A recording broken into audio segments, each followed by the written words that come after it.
On the 30th of January 1968, the Vietnam War was at something of a stalemate, and people all across the country were preparing to celebrate the Lunar New Year, known in Vietnam as Tet. At the very same day, the word took on a deeper meaning with the launch of the Tet Offensive, a surprise attack from the north on over 100 towns and cities in the US-backed South Vietnam, which led to 9 months of continued fighting with some of the most intense conflict of the entire war. And while, from a tactical point at least, it was a resounding victory for the South, the political damage to the US would be lasting, and public opinion towards the war would never recover.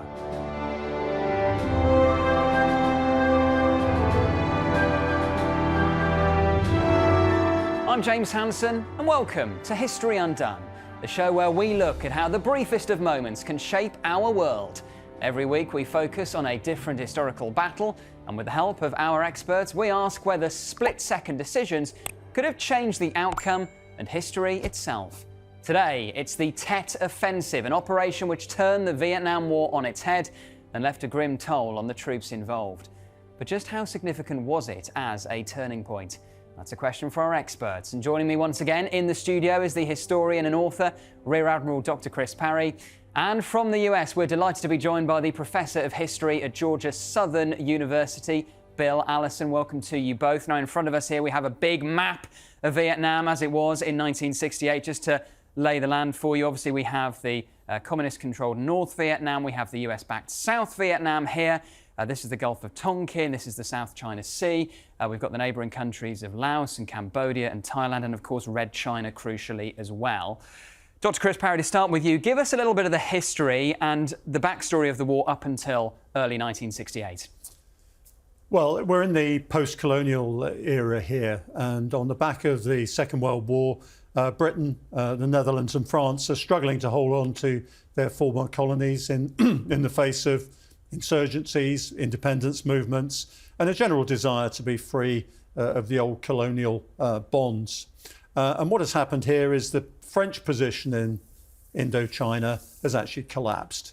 And famously, of course, there's an insurgency particularly centred in the north that surrounds and defeats effectively the main French force at Dien Bien Phu here, very famously.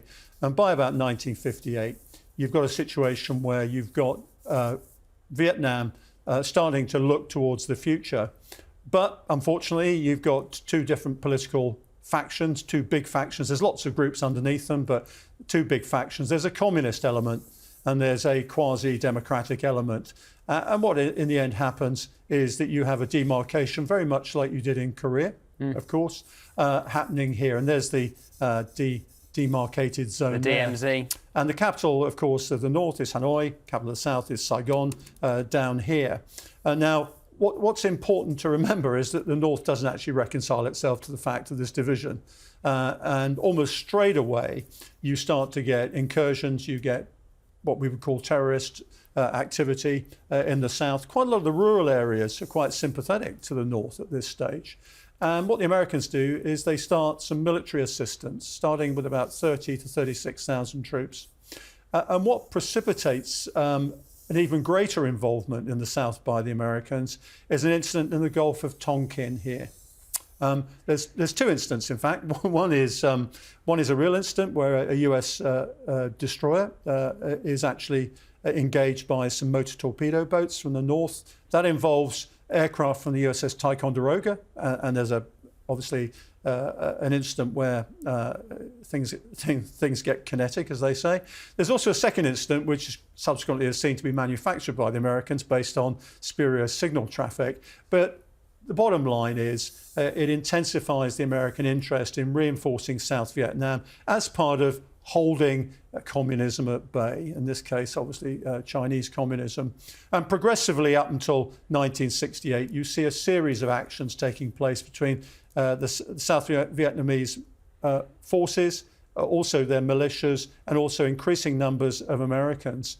And by the time we get to the Tet Offensive in 1968, there have been a number of actions all the way along here, based on the fact that the North Vietnamese are infiltrating very much into South Vietnam through what they call the Ho Chi Minh Trail, along which they take men and material and come in from the west. So by about 1968, end of 1967, before the Tet Offensive, the American Army is 331,000 in South Vietnam. They've got 78,000 US Marine Corps as well. You've got a similar number of people under arms in South Vietnam, and also about two militias worth of 150,000. So that's what you've got. Bill, I'm going to bring you in a moment and ask you to explain specifically what happened with the Tet Offensive. But first, Bill, just sum up the mood in the US towards the Vietnam War before the Tet Offensive at the beginning of 1968, both in terms of public opinion, because that is crucial when we talk about the implications of the Tet Offensive, but also, you know, in Washington, in the White House, what is LBJ thinking about how the war is going? Well, it's really interesting. There's a lot of change in the American public's mood in 1967, especially in the fall of 1967. The draft numbers had increased pretty dramatically. There's a lot of growing protest because of the draft, particularly because it's a little unfair. It's a lot unfair, actually. If you're in college, you get a deferment, so middle-class white kids are largely exempt, and that's causing a lot of problems. And, you know, but the war itself is perceived as going pretty well. You know, it looks like that the Americans and the armed forces of the Republic of South Vietnam are making progress. At least that's what's coming out of Military Assistance Command Vietnam, or MACV as it was known, from General Westmoreland. And it looks like things are going pretty good. And in fact, in the fall of 67, Westmoreland and Ambassador Ellsworth Bunker will come back to the United States to do the rounds and talk about how well the war is going. This happens after a massive protest in Washington against the draft and partly against the war in October of 1967. And Johnson's numbers are okay. A lot of Americans believe that we should be in Vietnam, that his handling of the war, while that had slipped a little bit, starting to bounce back a little bit by November, December. And so everyone thinks things are going pretty well. And that's kind of the mood as you get to January of 1968. I think one thing worth mentioning, there's a concerted spin campaign by the US government to actually say it's going very well. They talk about effusive optimism, and you know, the vice president actually says, you know, we're on the offensive, we're doing really well, we're holding ground, taking more, and it's going really well. The one thing I'd like to mention is the Summer of Love in 1967. And if you look at the Summer of Love in California, in San Francisco in 1967, ahead of this, is absolutely the current generation's grandparents' woke campaign. All the sort of things you hear about compassion, anti-colonialism, all that sort of thing are appearing amid all the drugs and hallucinations in San Francisco at this stage. And if you look back, as I did this week ahead of this, looking at some of the buzzwords coming out of the Summer of Love, you can see why the Vietnam campaign suddenly became a little bit more unpopular amongst the grassroots in America. And what had been at the start of the year, basically 48% support for the war, was down at about 27%. That's a really interesting point, and I'm sure we will return to that theme a bit later on.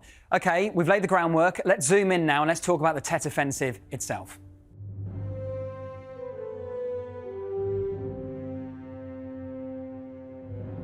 Right, we've zoomed in now. We've got a new map. This is of South Vietnam as it would have been in 1968. A few things to point out, of course. You've got the capital, Saigon, down there. You've got Khe Sanh. We've got the big US base. And also you've got Hue as well, the old imperial capital. OK, this is a bit of a challenge for you, Bill, because you're such an expert when it comes to the Vietnam War and the Tet Offensive. But can you sum up the Tet Offensive, which of course had 3 phases, but sum up the Tet Offensive for us in about 5 minutes or so? Okay, so you've already teed me up there with 3 phases. The main phase that everyone is familiar with is the one that happens at the end of January through February and March. You know, the main attacks that occur on the night of the morning of January 30th and January 31st. Then you have the extended fighting that takes place at Hue and in Khe Sanh up in the north there that Chris is pointing out to you. And then you have a second phase that begins of May of 1968, much smaller, and then a smaller third phase that was planned for August of 1968. And in both of those, Saigon is attacked. There are some other attacks, but they're nowhere near as massive as phase one at the end of January. Nevertheless, it's important to remember that the fighting that takes place throughout this period, throughout those several months, is some of the bloodiest of the war. The casualties for all sides are tremendously huge. For the United States in particular, and the ARVN in South Vietnam, 1968 is by far the bloodiest year. Over 16,000 Americans are killed in action during 1968. But back to the end of January, as you look at that map, you can see the little explosion dots all over the place, and that was kind of the plan. The militant wing of the Politburo in North Vietnam, mainly Lê Duan, who's the party secretary, and General Nguyen Thi Tan, who is the head of COSVN. That's the Central Office of South Vietnam. That's the North's political and military kind of control mechanism over what you probably are familiar with as the Viet Cong, the insurgents in the South. They both decided that the time was right to stage a massive offensive, and they believed that the South Vietnamese government was kind of teetering, that its legitimacy among the people was not great. They sensed, as Chris mentioned, some kind of dips in American public support for the war. Maybe will was starting to wane a little bit, especially because of the casualties in the draft. And the time was right to strike hard and strike fast. And the idea was to have the so-called general offensive and general uprising. Lê Duan especially believed that the people of South Vietnam would, as soon as they saw the Viet Cong units and North Vietnamese army units marching into Saigon and other places, they would rise up and join and basically overthrow the South Vietnamese government. And with no government, the United States would have nothing to support and would probably withdraw. That was the plan. But as you can see from that map, and I'm sure Chris will agree, that by attacking all up and down, you're violating some core principles here. Mainly, you're dividing your forces. This is a very dispersed series of assaults, incredibly complex to coordinate logistics, as well as getting support for units that are on the pointy end. And these are mostly Viet Cong units that will be in Saigon, the first ones into Hue, places like that. But real quick, just to point out Khe Sanh up there at the top, near the DMZ. That's in a very remote area. It's a Marine combat base that was established several months before in '67. And fighting started taking place there off and on during the fall of 1967. And General Westmoreland, commander of MACV, really believed that this was going to be a big assault on the part of the North Vietnamese army. That kind of, some started immediately to liken it to Dien Bien Phu, although that analogy doesn't hold too much. But that's it. But that resonated because Dien Bien Phu's in the rearview mirror, 1954. It's just in the immediate past, so everyone's familiar with that. So I guess that's why it resonated so much. But he really believed that was what was going to happen, a big attack there. And Lê Duan, Tan, and others in the north believe that, well, if you attack there, maybe that will help draw American forces out of the more urban areas like Saigon, Da Nang, places like that. And that worked. Westmoreland moved almost half of the American maneuver battalions, combat battalions, out of where they were to the I Corps area, that northern part of South Vietnam. What's quite interesting, I think, in this bill is the way in which the North Vietnamese prepared for this, because there's a real contradiction in the way they think about warfare in the North between the Chinese way of fighting and the Russian way of fighting, which basically the Russians are supplying them with what we call force-on-force weapons, whereas the Chinese are saying, look, you need to do an insurgency. And just before this offensive, there's a huge purge amongst the military and politicians in North Vietnam. And eventually the survivors actually get to do what is going to happen in the South during this war. And building up to it, you get a series of deception operations going on. So they start probing in areas to make the Americans and the South Vietnamese think this is where we're going to put the offensive in.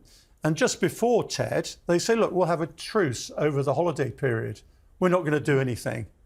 But despite that, the Americans and the South Vietnamese are picking up there's something going on. Yeah. They don't know where it's going to happen, but they're picking it up. And to be fair, they actually start reacting, but in no way with the urgency that's required. They're taken by surprise by the infiltration of quite a lot of the Viet Cong. The fact that 18% of the countryside actually supports the Viet Cong.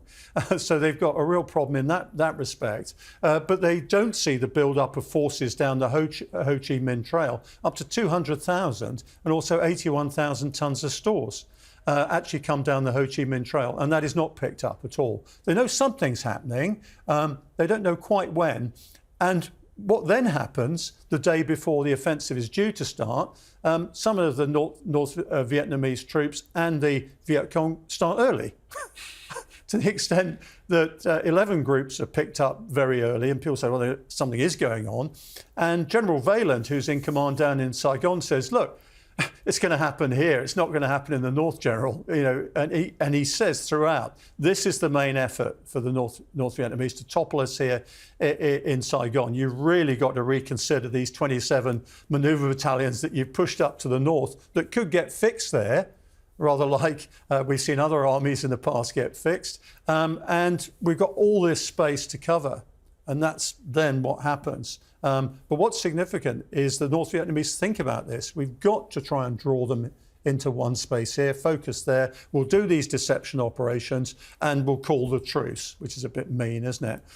And say we're not going to fight over the Lunar New Year. And Bill, I suppose the key point about the Tet Offensive is ultimately it fails. From the Viet Cong, from the North Vietnamese point of view, it does fail, even though it's kind of got written up in history as this turning point where American public opinion swings, which we will come on to. But militarily, it fails. Yeah, absolutely. And part of the big reason is they played right into the hands of people like Westmoreland, who are, they cut their teeth in World War II. Yeah. And of course, the way the U.S. Army especially is built is to fight the Soviets in Western Europe, right? So it is a big unit organization. And you're fighting in a place where big unit warfare is difficult, but also it's very difficult to bring to bear massive American firepower, which between air assets, naval, air force, and of course artillery, you name it. Westmoreland and McAfee just itching. They're always itching to bring that to bear, and because they know it'll work. And what happens with Tet, of course, because you've got to move units, the North Vietnamese army as well as the Viet Cong, they've got to move units to these places where they're going to attack, and then they do the attacks. The NVA units need to come in to try to support the Viet Cong, say in Saigon or in Hue, wherever they're at. That's one of the reasons why Hue gets so bad, is they get bogged down in the imperial city, and we'll get to that, I'm sure. But what happens is you're exposed. And that allows the Americans and the South Vietnamese to bring to bear that massive firepower. And it is incredibly destructive. But let's be clear, though, even though it hurts the Viet Cong pretty dramatically, the Viet Cong recover fairly quickly. By the end of the year, the numbers are showing that the Viet Cong have just as many as they had in early January 1968. The NVA is able to recover. And that's one of the reasons why, the rest of the year is so bloody. There is a lot of intense fighting that year. If the Viet Cong had been destroyed, then why are the American and ARVN casualties so high for the rest of the year? So that's a point of contention that's, part myth, part, our now better understanding of what happened at Tet, because we know more about from the North's perspective.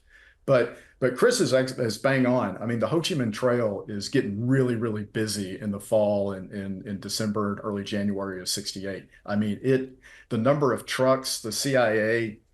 Of course, we had to mention the CIA, right? How can we get through this without mentioning the CIA? It's the Army of Northern Virginia, you mean? Yes, the Army of Northern Virginia, right? Is there? They somehow found their way into South Vietnam, and they, their numbers are showing that when you look at the graph for the number of trucks that are coming down the trail, It's down here at a few hundred in the summer of 67. It's steadily going up. By the time you get to late December, early January, it's something like 6,000 trucks are coming down the trail. Well, that should be a sign that something's going on. And we knew something was happening. Back to the World War II rearview mirror. A lot of these guys, Westmoreland, others, were involved in Europe. And of course, remember the Battle of the Bulge, this last-ditch effort on the part of the Germans to get back into the war in Europe. And they really believed that something similar was going to happen in Vietnam because they felt like they were winning the war. The U.S. and the ARVN were winning the war, and there was going to be some sort of last-ditch, desperate attempt, right, to do something. And so they thought something was going to happen. I think, like Chris said, the surprise was the scale of it, the scope of it. I think they expected a few places, but not all over the place. Something like, I don't know, what is it? 36 of 44 provincial capitals are attacked, right? That alone is pretty massive. Yeah. Bill, Chris, you've brilliantly explained the real history there. Now let's undo all of that history. This is History Undone.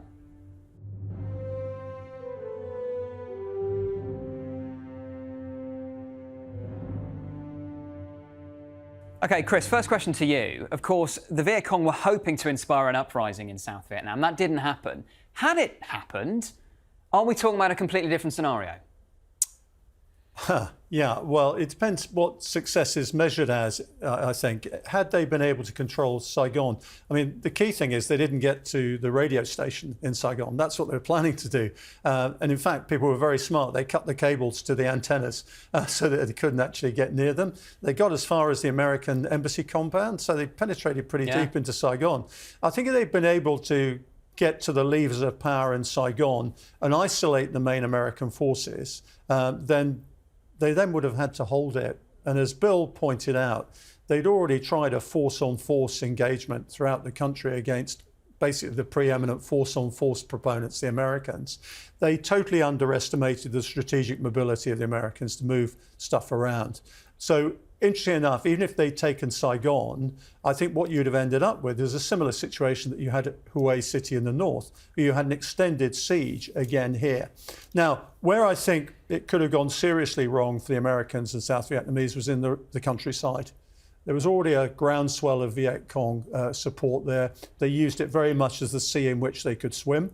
And I do wonder if the cities probably would have been retained by the government, and the countryside would have been probably very restive indeed. I also think there would have been another pinch from the north. There were sufficient troops in the north for the North Vietnamese to push more and more troops across the border, possibly encircling through Laos and reinforcing what was happening in Khe Sanh and Hue. But I think the shock of not being able to do it quickly actually nipped everything in the bud. The fact they didn't capture Saigon, General Valen down there was convinced that that was the main point of effort and actually made provision despite the 27 manoeuvre battalions that had been put to the north. Again, the strategic mobility enabled it to come back. So I'm not sure that even if they'd been successful in the initial engagements and capturing Saigon, that the forces on the ground would have been sufficient to sustain the momentum of A, the insurgency, and secondly, actually to hold the ground against quite significant, as we said, American and South Vietnamese forces. Bill, do you agree with that?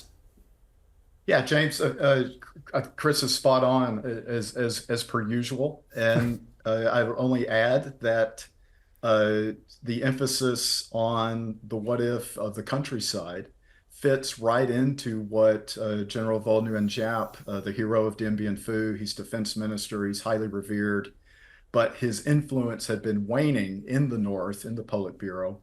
And he was one of the ones that said, look, I don't think this is a good idea.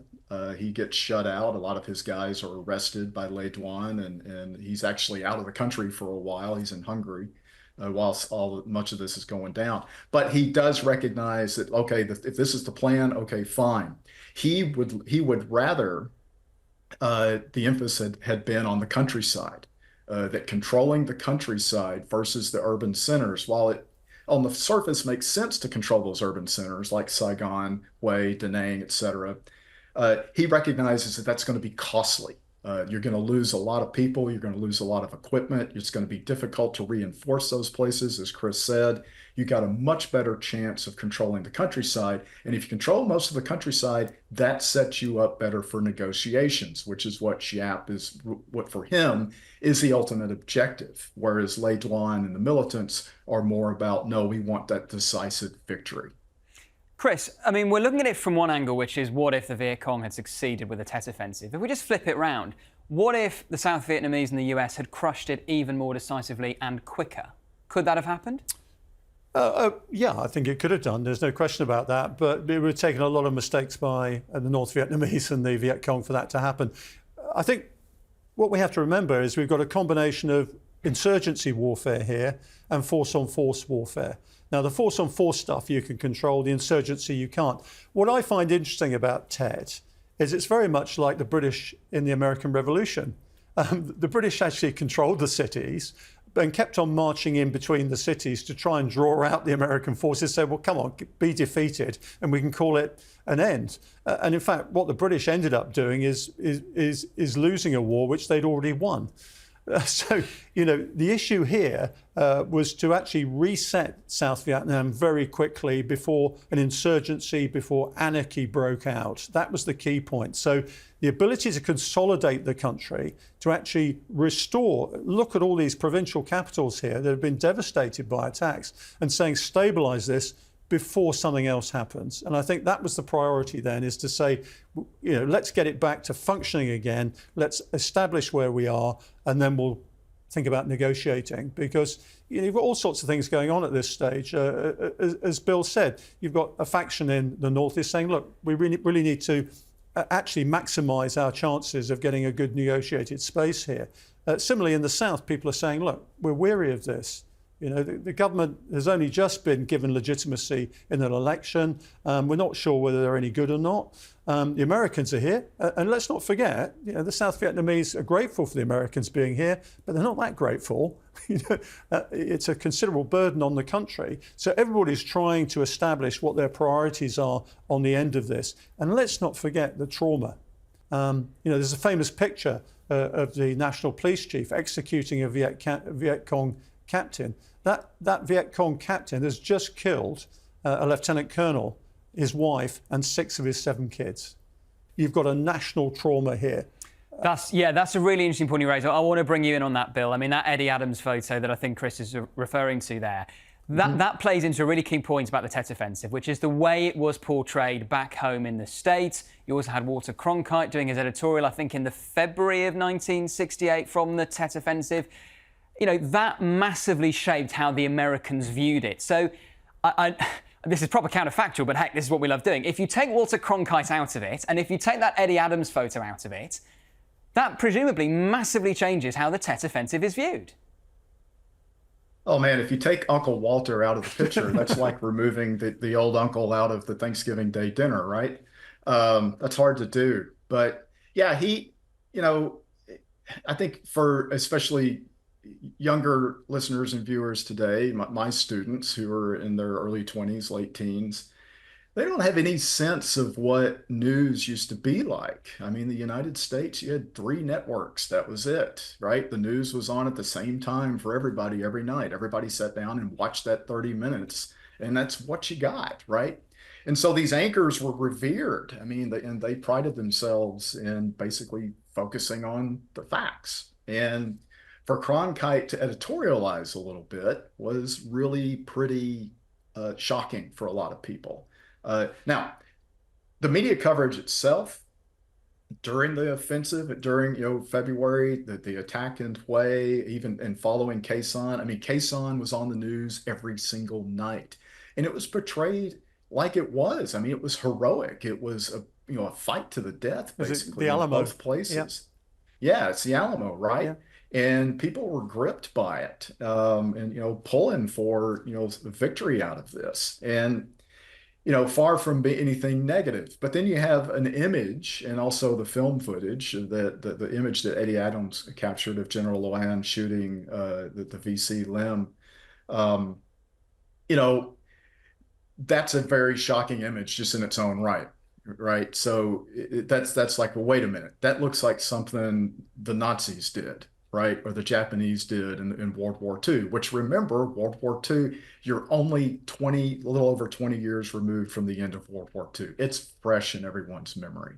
So those sorts of atrocities and stuff resonated with a lot of people. So it's like, yeah, it looks like we're kicking their tails, but what is this going on where this guy's shooting this guy, right? And then, of course, you have all the assassinations, the murders in Hue. Some estimates as high as 3,000 were rounded up and just basically murdered, some buried alive But in by these the mass North and graves Viet by the Cong. Viet Cong, Yeah, by the yeah, North, yeah. by the North Yeah, and the Viet yeah. Cong. Now, that wasn't discovered until later. Of course, in the middle of all this, too, in the middle of March, you have Charlie Company of the 11th Infantry Brigade going into My Lai and committing that mass atrocity, killing over 300 unarmed men, women, and children. So Chris is right. You have chaos all up and down the country, and chaos is perfect for, unfortunately, atrocities to occur. And Bill, just to put the points I put to Chris a moment ago to you, do you think it is possible that the US and the South Vietnamese could have crushed the Tet Offensive more quickly? And had that happened, what would have been the impact on opinion back home in the States?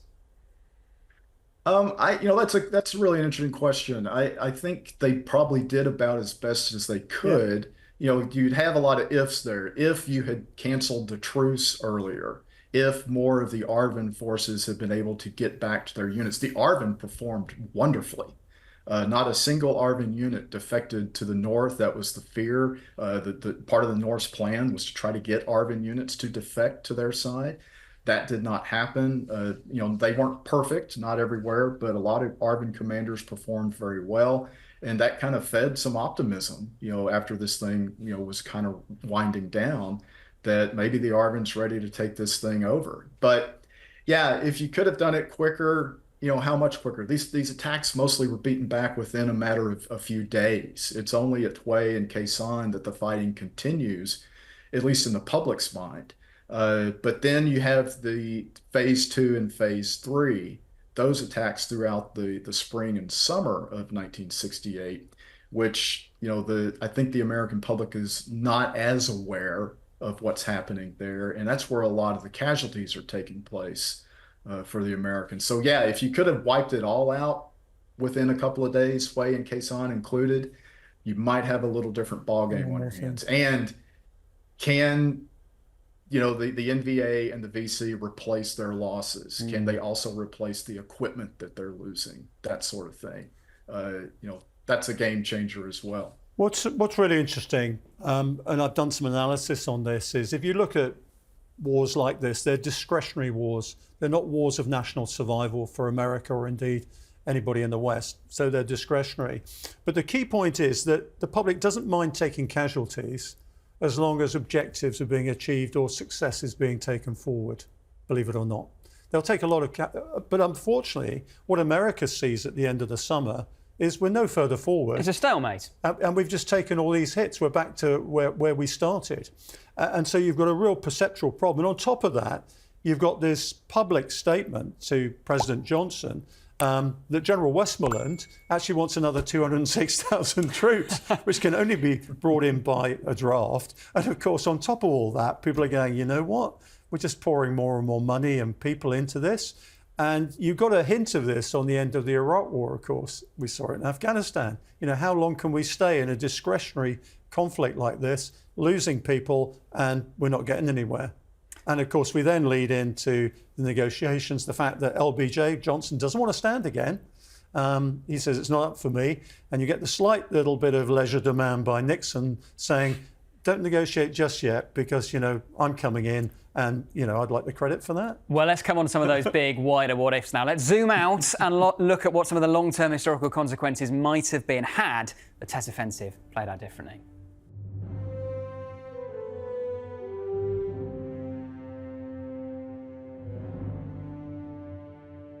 Right, we're looking now at our big map of Indochina. I'm going to throw a big what-if at you now, Bill. Let's say the Tet Offensive never happened. For whatever reason, the Viet Cong decide it's not the time. Does that mean that Westmoreland then gets his extra 206,000 troops? and the US are able to decisively win the Vietnam War? Wow. Okay. So probably not. He's going to get those troops because he's already made the case that he's winning. So what he would want would be what's already in the pipeline, and actually a lot of that 206 are troops that are already in the pipeline, and it would take it would take a year and a half to get that number of troops over to Vietnam and ready to go and into the chain. So as far as that goes, yeah, I don't think that would have happened. Now, from the North Vietnamese perspective, to bring that in, that's exactly what Giap would have wanted for Tet not to happen, to continue wearing down the ARVN and the Americans.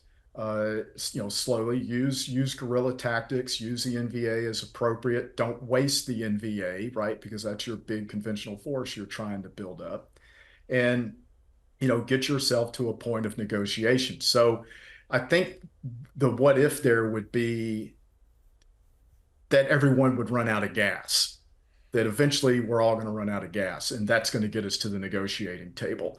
And it might take 4 or 5 years more of fighting to do that, but you're going to get a better settlement. And I think that from the North Vietnamese perspective, or Giap's perspective, that would have been ideal.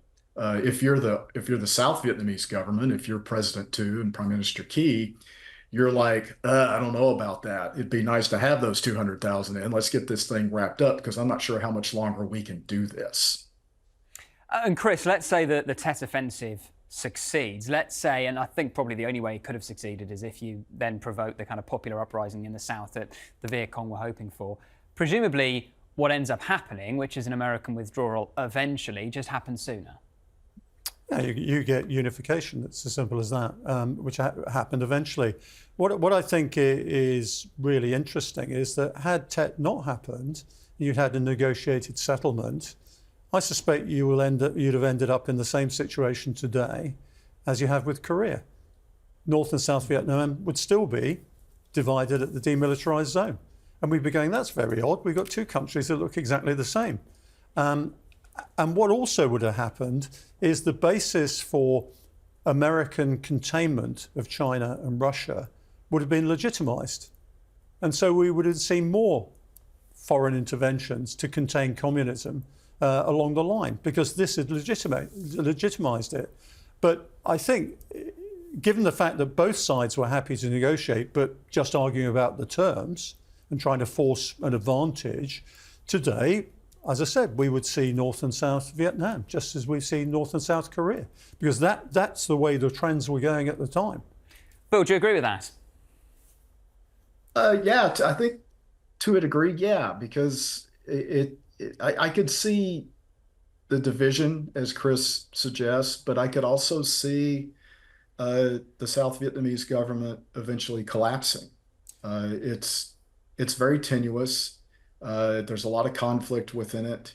It's very corrupt. And of course, a lot of Americans who are there in South Vietnam are also very corrupt. Let's be clear about that. There's a lot of black market stuff going on, drug trade, that sort of thing. But it's just so tenuous, and the people of the countryside, Yeah. back to them again, are just like I said a while ago, they're running out of gas. They just can't handle this anymore. And Bill, the other thing, of course, the but that I would put on the end of what I said is what's going on to the west here as well.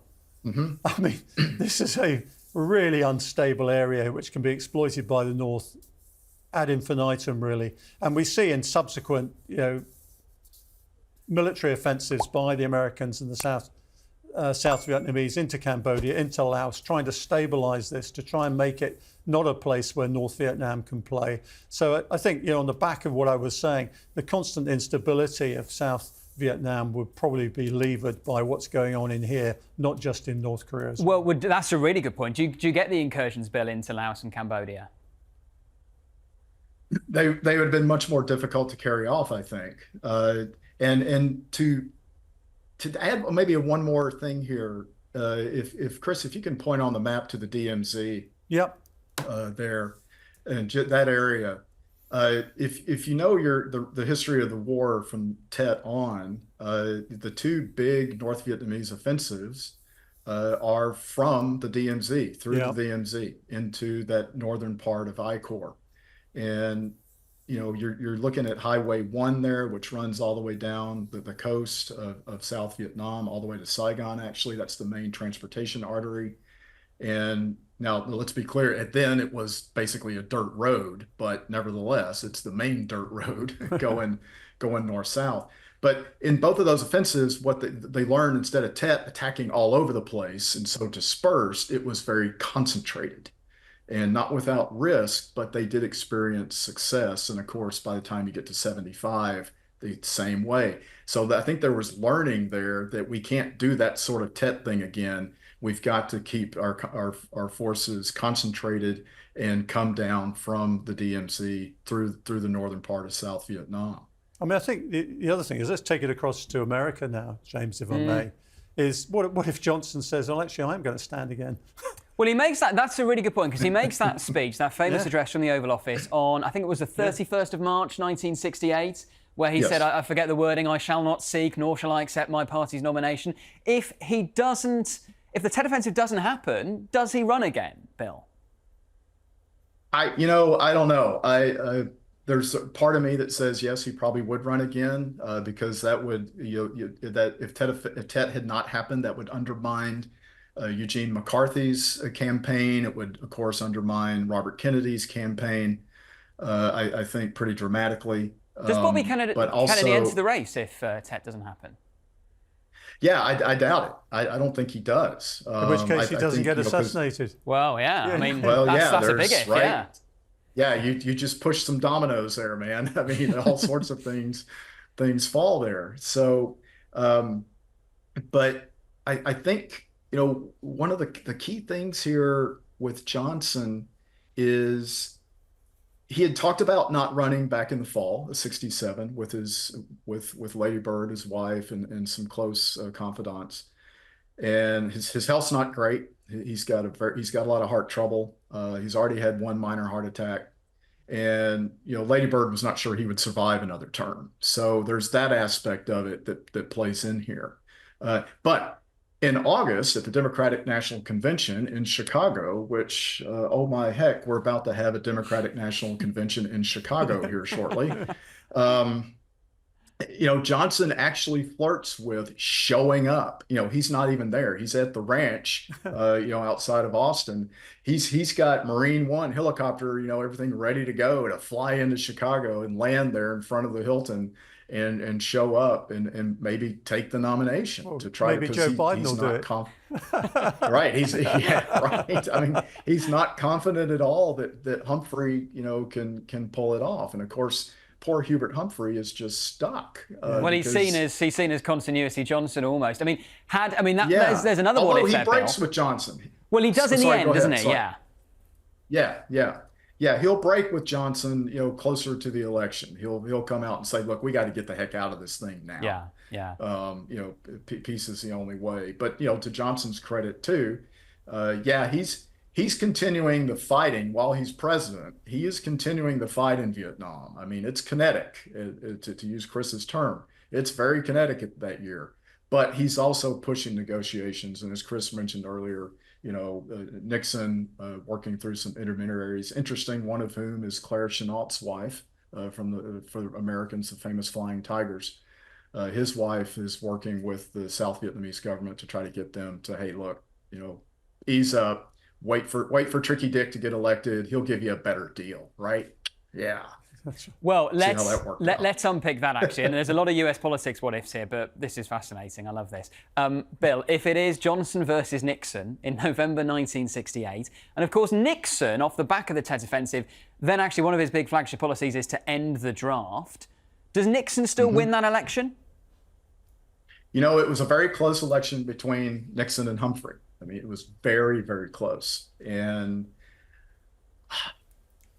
as much as I hate to say it, I think Nixon wins because of what you just said, James, the draft. If he ends, that promise to end the draft, because it is so contentious.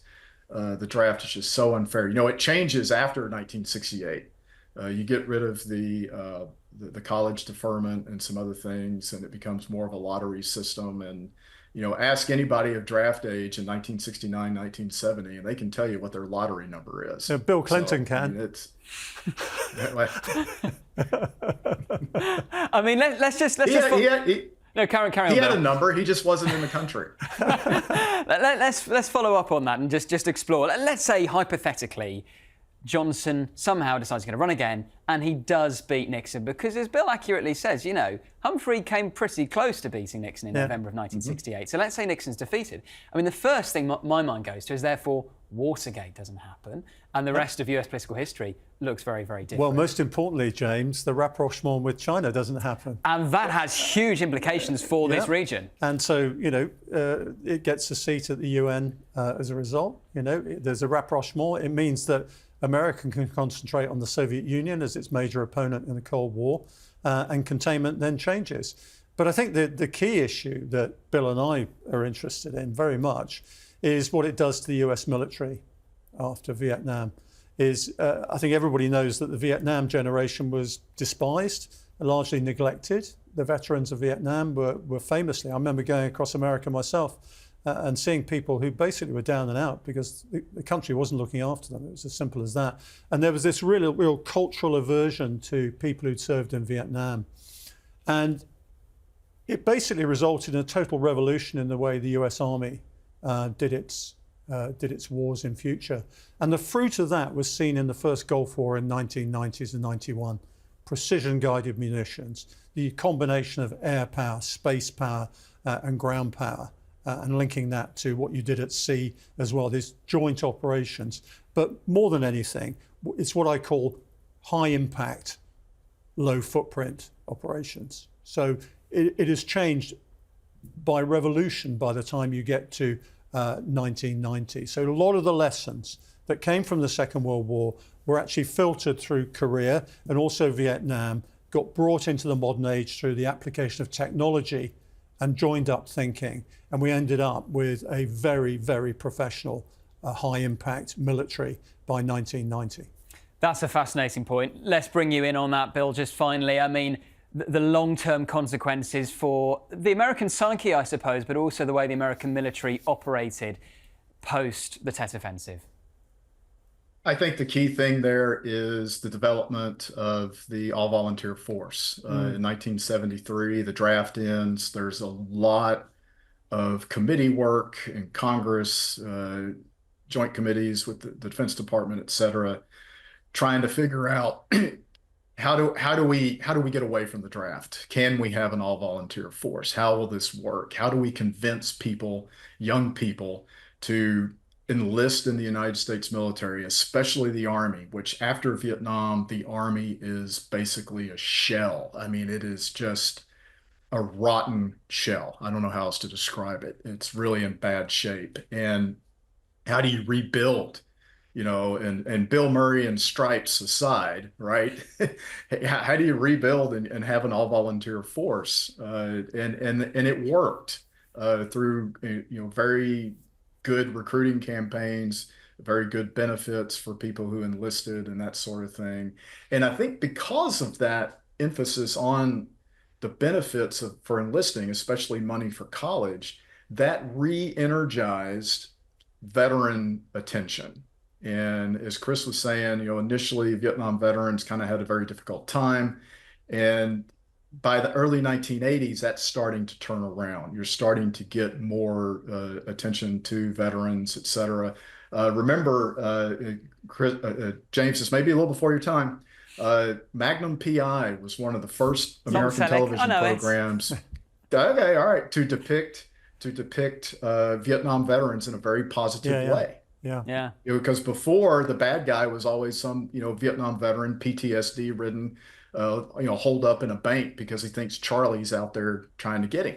And that's how they were depicted on American television. And of course, as you all know, popular culture influences the way we there's view MASH as well, things, but particularly military service. Yeah. The whole issue of MASH from Korea rolled forward into that era as well, didn't it? The cynicism and the basic sort of lack of confidence in America's ability to assert itself abroad. Yeah. I mean, genuinely, this has been absolutely fascinating. Bill, Chris, thank you so much. I think we can probably say, with the Tet Offensive, it's less if the Tet Offensive had succeeded. It's more, what if the Tet Offensive hadn't happened? You may have a situation, even to this day, where North and South Vietnam are separate. Probably, we haven't mentioned this, Saigon would still be called Saigon, wouldn't be called Ho Chi Minh City, even to this day. But then what are the implications for the US? Does Lyndon Johnson decide he is going to run again in 1968? Does that mean that Bobby Kennedy doesn't enter the race? Maybe he doesn't get assassinated in the summer of 1968. What then happens in that election? Does Johnson defeat Nixon? If he does, you don't get Watergate, and crucially, you don't get, as Chris mentioned, the rapprochement with China and the long-term consequences of that, both in terms of trade and in terms of China getting a seat on the Security Council of the UN. And maybe China isn't the big superpower, quite the big superpower that we know today. Some really big long-term consequences.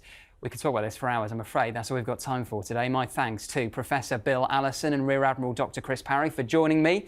And we'll be back undoing more battles from history very soon. But in the meantime, remember to like this video and subscribe to the channel History Undone with James Hansen on YouTube. And you can also catch me presenting Frontline on Times Radio. Goodbye.